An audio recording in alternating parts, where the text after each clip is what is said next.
gotta focus on yourself, on your faith, on your dreams, on your mind, on your health, yeah. You gotta work, never tell, keep your head down, find what you love and excel, yeah.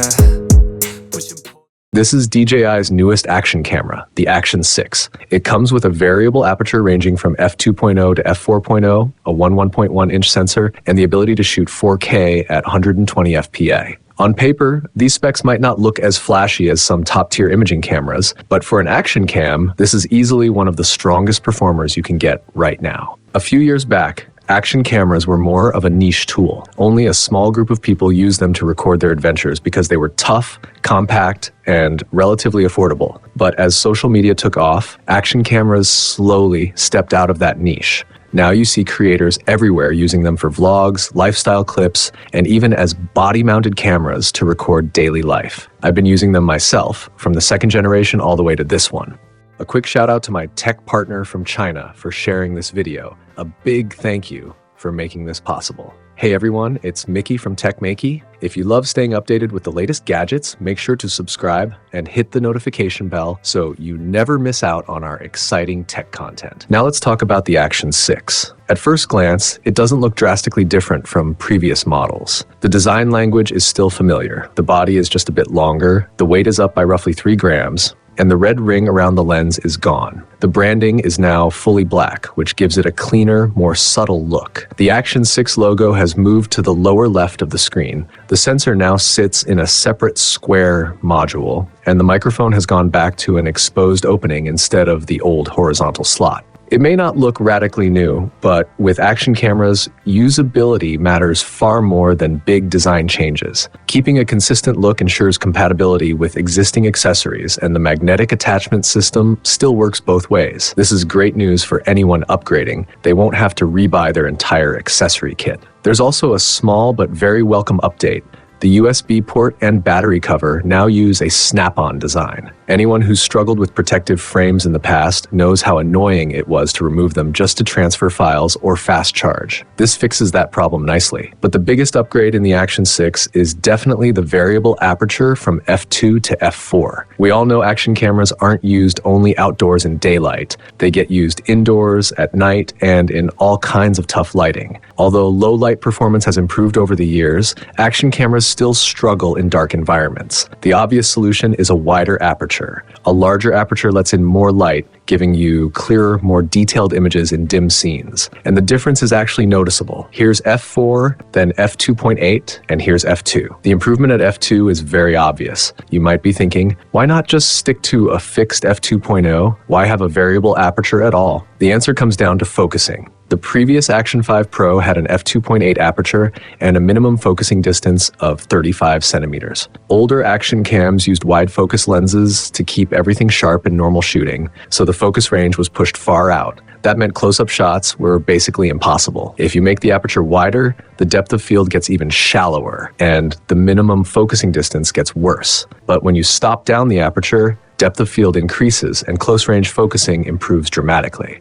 With the Action 6 at f4, the minimum focusing distance is just 20 centimeters, almost twice as good as the last generation. You can finally shoot close-ups without everything going blurry. And if you want to get even closer, there's a manual focus macro lens that brings it down to 11 centimeters while still letting you keep a large aperture. Plus, stopping down to f4 gives you those nice 6-pointed star effects on point light sources, which look great in atmospheric shots. So that's why DJI added a variable aperture to let you adjust exposure and depth of field depending on the lighting and what you're shooting. Now, the next big question, how durable is a variable aperture in an action camera? After all, these cameras are built to be tossed around. They survive drops, bumps, rough bike rides, even underwater trips. So does having moving parts inside the lens make it more fragile? Honestly, any mechanical system is going to be more complex than something completely fixed. There's no denying that. But we ran a simple test. We locked the aperture at f2 and f4, strapped the Action 6 to a bike, and took it down a rough road.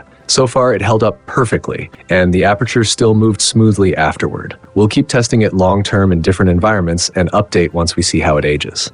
The Action 6 also uses a 1.1-inch square CMOS sensor, the same one from the Osmo 360 panoramic camera. The reason for a square sensor is actually very practical. free cropping. Anyone who creates content knows the struggle of choosing between horizontal and vertical shooting, especially since different platforms use different aspect ratios. If you pick the wrong one, you end up having to crop later or even reshoot entirely, which is a huge inconvenience. When you're shooting travel footage, pets, or little moments from daily life, those scenes are often once in a lifetime. In the past, if you picked the wrong aspect ratio, there was basically no fixing it afterward. But the XC6's square sensor solves this problem in a surprisingly smart way. It adds extra space above and below the usual 4:3 frame, creating a cross-shaped capture area. This lets it record everything needed for both horizontal and vertical formats at the same time. In other words, you don't need to worry about shooting for a specific platform or waste time rotating the camera. You just focus on the moment in front of you. And since the full resolution is 3840 by 3840, whether you crop to horizontal or vertical, you can still output in full 4K without noticeably losing quality. For content creators, this is genuinely helpful.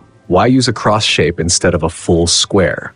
Here's how I see it. First, the cross layout makes cropping much easier during editing. It preserves exactly the areas you need for both orientations, so when you adjust the frame, you can quickly find the right composition without searching for safe zones. It speeds up editing quite a bit. Second, this also ties into sensor efficiency and stabilization. Electronic image stabilization always needs some extra margin around the frame so the camera can compensate for shakes. If the camera captured a full square, the unused outer areas would be even larger, and heavy stabilization might waste more pixels. The cross shape cuts out those unnecessary corners. It keeps the important horizontal and vertical framing intact while preserving enough buffer space for stabilization, making better use of the sensor's effective pixels. So how does the image quality actually perform? In most situations, surprisingly well. The Action 6's 1.1-inch sensor has an imaging area of 9.86 millimeters by 9.86 millimeters, which is almost identical to the Action 5 Pro when shooting 16:9. But thanks to more aggressive processing and the addition of the variable aperture, the Action 6 delivers noticeably better clarity at night. When it gets dark, the camera automatically opens up to f2.0, doubling the light intake compared to f2.8. That gives you brighter, cleaner footage in low light conditions. From my experience using it over the past few days, the image quality in good lighting is actually very close to the Action 5 Pro. We also tested the 4K 2x lossless zoom. This isn't digital zoom, it uses a native crop from the sensor, so the quality stays almost at optical level. For example, look at the B3 sign on this rooftop. Compared to a normal digital zoom, the detail from the lossless crop looks much sharper. It essentially gives you another usable focal length. DJI also added a few new film-style color profiles this time. How do you like them? Which one is your favorite? Let me know in the comments. In terms of accessories and connectivity, nothing major has changed compared to the Action 4 and Action 5 Pro. You don't need a separate receiver. The camera pairs directly with DJI's Mic 2, Mic Mini, and Mic 3, giving you improved noise reduction. Photos and videos can be imported straight to your phone using the DJI Mimo app. D-Log footage can be color restored directly inside the app. Cross-shaped videos can be imported and cropped to landscape or portrait with one tap. You can even generate live photos from your footage, remove watermarks, and share instantly to platforms like Xiaohongshu, WeChat Moments, and TikTok. DJI really understands what online creators need. Some people might worry that the new sensor could cause more heat or drain the battery faster, so we tested that too. Recording 4K at 60 FPS indoors at 25 degrees Celsius, the camera ran continuously for an hour. The screen dimmed automatically to manage heat, but it never overheated or stopped. It kept recording for nearly 2 hours until the battery finally ran out.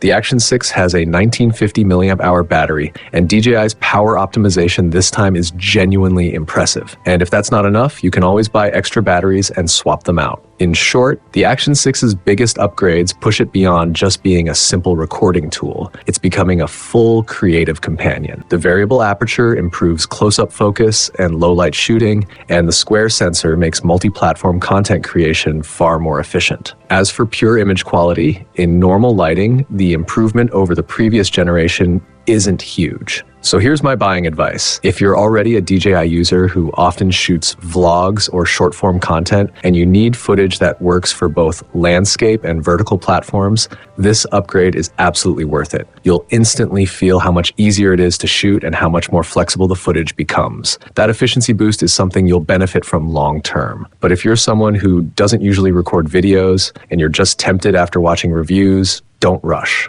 Try filming with your phone for a few days. If you genuinely enjoy recording, then yes, better gear will definitely enhance the experience. But if you realize you're not motivated to film in the first place, no camera, no matter how good, will magically fix that. It'll probably just end up sitting in a drawer. Whether you're using a phone or an action camera, what matters most is capturing the moment, not the device you use. All right, that's it for today's video. If you enjoyed it, make sure to subscribe and join our tech family. Thanks for watching, and I'll see you in the next one.